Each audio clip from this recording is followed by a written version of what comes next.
Olá, meu nome é João Avelino. Estou aqui para apresentar para vocês Lua on the Edge. Essa apresentação vai ter o conteúdo dividido em três partes: a linguagem Lua, o Edge Computing e finalmente o próprio conteúdo principal, Lua on the Edge. A linguagem Lua é uma linguagem de programação leve, eficiente e projetada para estender aplicações. Foi criada no TechGraph, grupo de computação gráfica da PUC-Rio.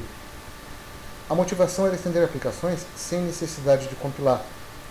Essa motivação veio de uma necessidade da Petrobras. Atualmente é mantido pelo LabLua, da PUC-Rio. A primeira versão lançada foi em 93, puramente no ambiente acadêmico. Em 94 foi feito um lançamento público, mas de uso restrito.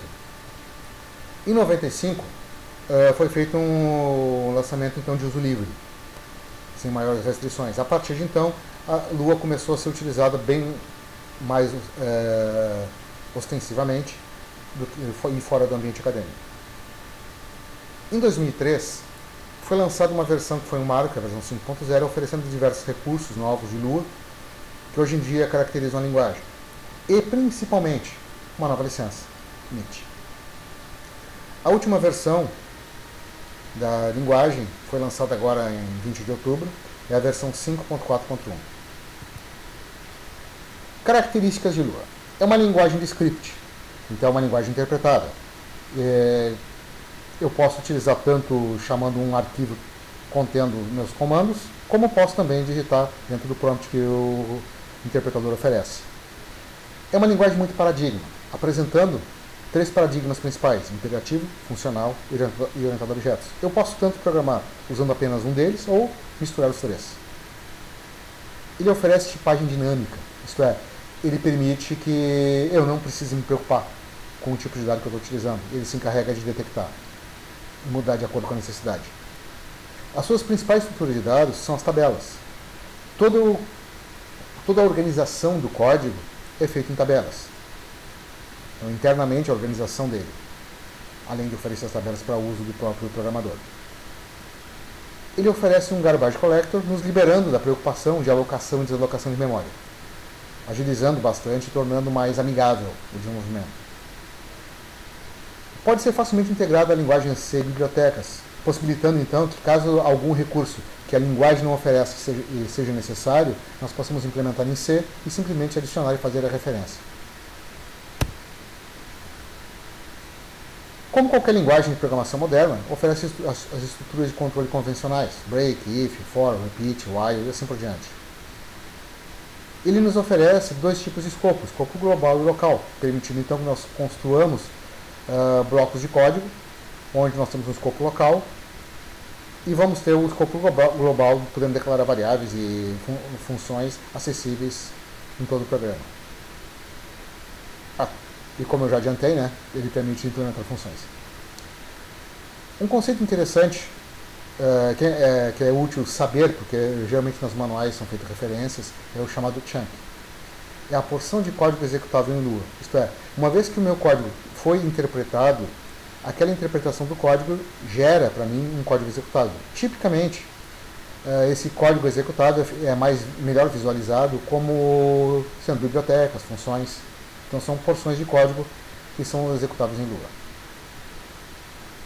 As coroutinas são uma implementação de multitask colaborativo, permitindo então que eu consiga desenvolver programas em Lua, onde eu possa trabalhar com várias tasks colaborando entre si. Por exemplo, eu tenho a minha função chamada coroutine create, que é uma das formas de criar uma coroutine, atribuindo à variável R o corpo da função declarada que vocês estão vendo no exemplo. Abaixo, logo a seguir a linha que tem o end, eu tenho o coroutine resume. Recebe como argumento o nome da corotina para ser executada, e se essa corotina exigir algum argumento a mais, é simplesmente adicionado como outros argumentos da linha de comando, da linha, desculpa. Logo após o R basta colocar uma vírgula e os argumentos, separados por vírgula. Então, o que acontece na execução desse código? Basicamente, quando eu chamo coroutine resume R, Ele executa a primeira linha, atribui ao variável n o valor 1, exibe no vídeo, corotina, comando, n, conteúdo de 1, conteúdo de n, 1. Logo a seguir eu tenho local, n igual a n mais 1, então eu estou incrementando o valor da variável n, que passa a ser 2. O próximo comando é uma função chamada coroutine yield. Essa coroutine yield interrompe a execução da corotina e passa o controle para o fluxo normal do programa. Então eu retorno para o coroutine resume e executo a próxima linha de comando, que seria print. Após executar o print, novamente eu tenho coroutine resume. O que ele faz com esse segundo coroutine resume? Ele identifica que a minha corotina já começou a ser executada e continua a execução a partir do ponto que parou, imprimindo então corotina comando e o valor de n, que vocês podem ver na telinha, no box com output, que seria 2. Então, quer dizer, ele preserva os valores da corotina, que ele pura e simplesmente interrompeu a execução, mas não perdeu os dados. Então, os dados se mantêm. Bom, complementar ao Lua, existe um outro software chamado LuaJIT. O LuaJIT é um Just-in-Time Compiler para a linguagem Lua. E o que significa isso? Significa que o LuaJIT ele permite que vocês compilem o código-fonte de Lua, otimizando a sua execução. O próprio LuaJIT também pode ser utilizado para executar essa otimização, esse código otimizado. Então vocês têm uma implementação de uma VM otimizada. Atualmente, a versão do LuaJIT é a versão 2.1. Um detalhe muito importante. A versão do LuaJIT atual é a versão 2.1. Beta 3, se não me engano. E ele é compatível com o Lua 5.1, isto é, a versão do LuaJIT não corresponde diretamente à versão da linguagem Lua. Então a versão da linguagem Lua 5.1 é a versão que o LuaJIT 2.1 reconhece. Bom, onde Lua é usado? Bom, vocês podem visualizar aqui uma pequena lista. Vocês têm o uso dele em jogos, World of Warcraft, Angry Birds, em softwares de edição de fotos, Adobe Photoshop Lightroom, VLC, Media Player, então quem gosta de ver vídeo. A nossa TV digital, o framework que ela oferece aqui no Brasil, o Ginga, também implementa o uso do Lua, e etc. Ah, claro, e também é usado em Edge Computing. Edge Computing. O que é isso? O que é Edge Computing? Bom, vamos começar do começo. Uma visão muito simplificada da estrutura que nós vemos da internet hoje em dia. Nós temos um equipamento, pode ser um desktop, um celular, um smartwatch, faz um request, uma requisição para um servidor. Essa requisição vai atravessar toda a nuvem, que seria a internet, até chegar no servidor correspondente.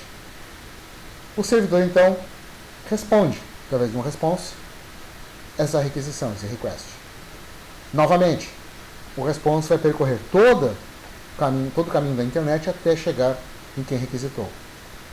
O que nós encontramos nesse meio caminho entre um e outro? Bom, nós temos toda a nuvem da internet que pode ser qualquer coisa. Podemos estar a qualquer distância. Eu posso ter um requisitante num lado do mundo e o server no outro lado do mundo. Então, o que vai acontecer? Eu vou estar consumindo tempo percorrendo todo o caminho da internet. Isso se chama latência. É o tempo que demora para o meu request chegar ao destino e retornar. Além da latência, nós temos um outro problema, que é o uso de banda. Isto é, eu constantemente vou estar transitando dados de um ponto a outro por toda a internet. Então, eu vou ter o meu throughput e esses dados transitando para ele vão chegar sempre naquele servidor. Então, aquele servidor vai ter que responder requisições de toda a internet. Pensando nesses dois problemas básicos, claro, existem outros envolvidos, mas esses dois problemas básicos, surgiu algo chamado Content Delivery Network, ou, para simplificar, CDN. O que o CDN faz? Ele estabelece na nuvem os chamados CDNs, caches. O que são esses CDN caches? Eles são dispositivos, provavelmente servers também, com pequenos storages que armazenam cache de requests. Caches de responses para requests. Então, quando eu faço um request, esse meu request, em vez de imediatamente ir ao servidor final, ele chega primeiro, através de truques de DNS, digamos assim, no meu cache. Se meu cache contém o dado que eu preciso obter como response, ele imediatamente me responde. Se ele não contém, bom, então ele faz uma solicitação ao server, obtendo aquela informação do server. Uma vez obtida a informação, ele armazena localmente e responde. Com isso, o que acontece? O próximo request similar que vier, já não precisa mais ir no server. Claro, até no gráfico dá para visualizar que tem algumas linhas tracejadas. Isso é uma questão até mais avançada de CDN, onde, em vez de fazer o request direto no server, eu poderia, por exemplo, consultar as CDNs próximas. Caso uma delas não tivesse, ou caso uma tivesse, eu poderia evitar a necessidade de chegar no servidor, que vai estar, talvez, no outro lado do mundo. Esses CDNs geralmente costumam ficar na borda da internet, ou na borda próxima do requisitante. Daí a palavra edge. Com essa ideia do cache sendo executado, esse cache precisa de uma certa inteligência, isto é, ele vai processar informações também, então ele não é um cache burro, digamos assim. Que processamento ele vai fazer? Ele vai identificar o dado que ele tem que entregar e para verificar se ele já está local ou não está. Se, por exemplo, já teve um timeout no seu tempo de vida e se o dado tem que ser renovado. A partir daí, começou a surgir uma evolução no próprio CDN, que seria o Edge Computing. O que é o Edge Computing? Traduzindo literalmente, vocês têm o processamento, a computação na borda. Com isso, quando eu faço um request, aquele request, em vez de ser totalmente processado no servidor para depois oferecer a resposta, ele pode ser pré-processado no próprio Edge Server, analisado, identificado formas de responder sem a necessidade de chegar no servidor. Por exemplo, se basicamente eu precisar fazer a autenticação de um usuário do request, essa autenticação não precisa necessariamente ser feita no server. O próprio Edge pode se encarregar de fazer a autenticação, evitando tráfegos maiores no server, enviando para o server apenas o request ou parte do request quando já houver a sua devida autenticação, por exemplo. Conceituando, então, o Edge Computing, ou computação de bordo, é um paradigma computacional que traz computação e armazenamento de dados próximo do local onde eles são necessários. Tá, eu traduzi isso da Wikipedia, mas acho que ficou uma tradução bonitinha. Estava lá em inglês. Vantagens: melhorar tempos de resposta e poupar largura de banda. Então, eu tenho redução da latência, melhoria no meu throughput através da poupar largura de banda. Isso é, meu server não vai ter que responder todos os requests que foram direcionados a ele. Ele vai responder apenas aqueles essenciais. Quando a gente fala então de Edge Computing, nós vamos ter uma série de recursos computacionais relacionados. Atualmente, um dos principais dele é o Nginx. O Nginx, ou Nginx, sei lá como vocês preferirem pronunciar, é um servidor de HTTP leve e rápido, provendo proxy reverso, balanceamento de carga, proxy de e-mail, etc. Vários outros recursos. Através desses recursos eu consigo implementar o servidor de borda e vai poupar o meu servidor final. O Nginx ele é implementado em C. Ele tem como origem principal uma visão de otimização dos servidores web, isto é, para torná-lo o mais rápido possível no atendimento dos requests, poupando o máximo de recursos possível e tornando ele mais ágil. Ele possui uma licença equivalente à BSD, duas cláusulas da BSD. Eu posso hoje em dia obtê-lo em duas formas basicamente: a versão open, vocês têm o site nginx.org, ou a versão comercial. Eu tenho uma versão comercial dele no site www.nginx.com. A versão comercial, inclusive, tem vários recursos a mais. Inclusive, oferece uma versão chamada Nginx Plus.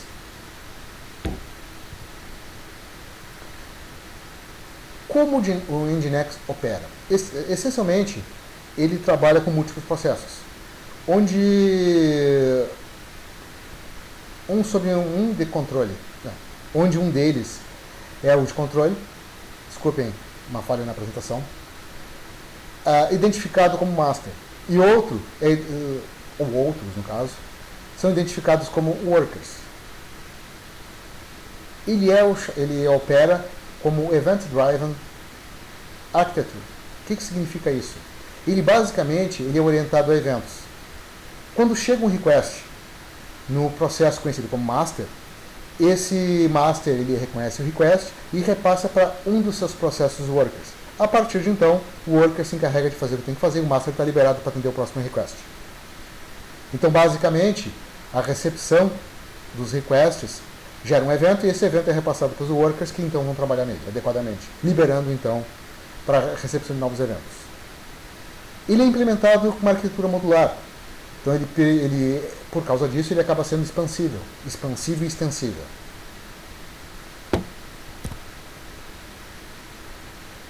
Uma dessas expansões que o Nginx sofre, ou oferece, é a junção dele com a linguagem Lua.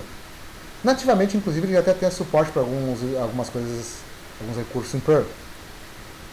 Mas existe um módulo específico de Nginx que é muito usado, que é em Lua.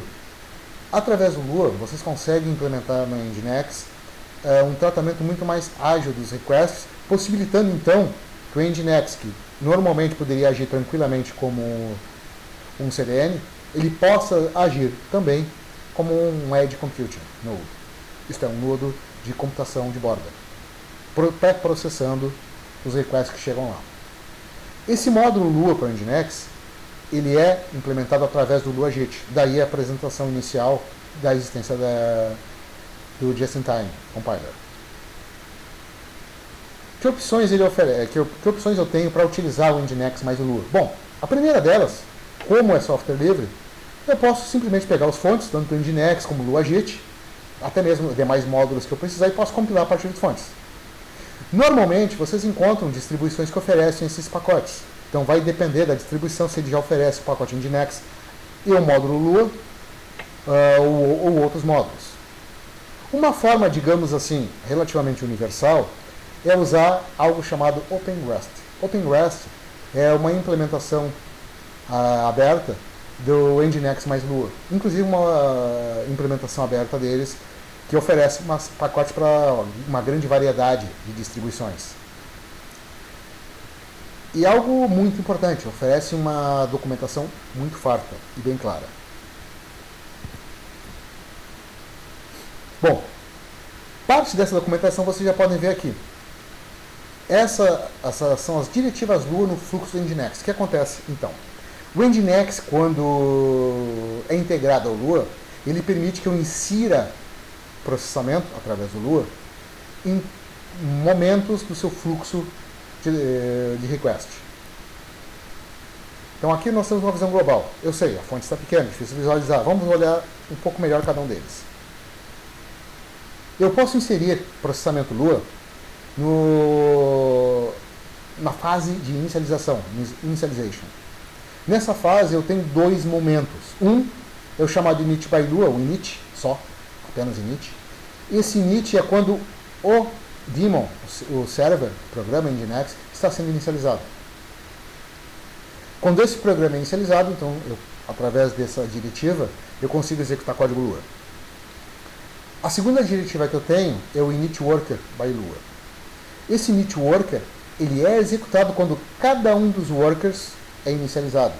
Então, se eu precisar fazer algum pré-processamento, alguma inicialização específica do Lua, eu posso fazer no processo principal, que depois vai ser reconhecido para os workers, ou se eu precisar de alguma inicialização específica nos workers, eu tenho a possibilidade através do init worker. Eu tenho então, minha próxima fase, é o rewrite e o access. Nessa fase, eu tenho especificamente alguns pontos especiais onde eu consigo inserir minhas diretivas. Então eu tenho SSL Certificate by Lua, isto é, aquele momento onde o request chegou no meu Nginx, mas ele ainda não foi reconhecido como tal, porque está sendo tratado o certificado dele. Então é uma requisição HTTPS. Após esse momento, eu tenho o set by Lua, que é aquele momento onde o meu request vai começar a ser tratado, e após o rewrite by Lua, onde eu posso fazer pequenas alterações no request. E finalmente a fase de access, que é aquela fase onde eu vou trabalhar o conteúdo do request, por exemplo, acessando cache, fazendo uma retransmissão do meu request para o servidor original, destinatário original. Então, eu tenho as últimas fases, que seriam content e log. Na fase de content é aquele momento onde eu estou formando o conteúdo que vai ser remetido como response para o cliente. Então eu tenho ali Content by Lua, é uma das fases, Header Filter, então eu posso trabalhar os headers, ou especificamente no meu body, o body filter. Então, em cada um desses pontos eu posso inserir instruções Lua para processar meus dados. Por exemplo, eu posso adicionar cookies, excluir cookies, analisar cookies, headers em geral, posso identificar o tipo de response que eu estou gerando, se for necessário, por exemplo, fazer um request para o servidor destinatário original. Após essa fase, então, eu tenho a última, que é a fase de log, onde vai ser registrado aquele meu request. O OpenRest é um software relativamente fácil de instalar. Por exemplo, eu especifiquei aqui para vocês, na tela, na apresentação, o OpenRest sendo utilizado por um CentOS, se preferir. Basicamente, é um wget, para fazer um download de um arquivo .rep, especificamente openrest.rep, e instalar a definição do repositório de pacotes OpenRest. A seguir, um simples yum install OpenRest REST. A partir daí eu tenho os pacotes instalados. Dependendo da distribuição, no caso específico do exemplo que eu trabalhei, o CentOS, é utilizado o systemd como gerenciador de serviços. Então, basicamente, eu tenho a minha configuração sendo feita num arquivo .conf, especificamente nginx.conf, o path vocês têm visualmente na apresentação, e é gerenciado pelo systemctl. Basicamente, eu tenho start, status, enable, stop, o usual para gerenciar serviços usando o systemd. Bom, eu não poderia deixar de apresentar para vocês um pequeno exemplo de código integrando, de fato, efetivamente, o Lua no Nginx. Então vocês têm aí, eu peguei aquele arquivinho de configuração lá que vocês visualizaram, nginx.conf, e inseri lá dentro esse pequeno trecho de código. Então vocês vão, caso abrirem o arquivo, vocês vão notar que tem um location. Podem inserir esse location /feedback antes ou após aquele que já existia no código.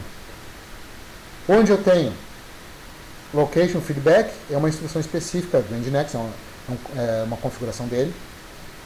Default type, também é uma configuração específica do Nginx.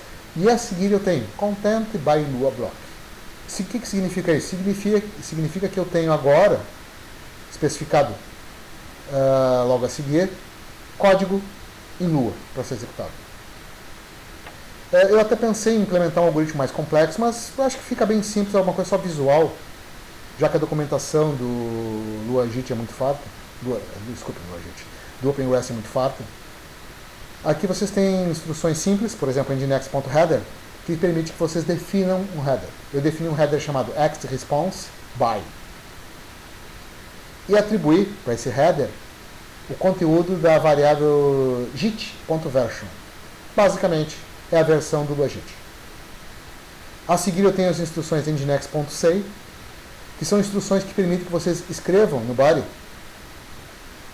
do response o que quiserem. No caso, então vocês têm algo usual ali, então Lua módulo, nginx.conf.nginx.lua_version. Lua módulo é a identificação da versão do módulo Lua.